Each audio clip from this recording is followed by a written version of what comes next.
If you're experiencing account sync issues with your Steam Deck, follow these steps to troubleshoot and resolve the problem. This guide will help you get back to gaming smoothly. Step 1. Check internet connection. Ensure that your Steam Deck is connected to a stable internet connection. You can do this by testing your Wi-Fi or Ethernet connection and making sure other devices are able to connect to the internet. Step 2. Restart Steam Deck.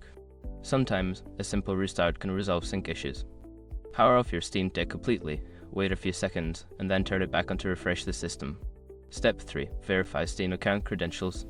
Double check that you are logged into the correct Steam account. Go to the Steam settings and confirm that your account details are accurate.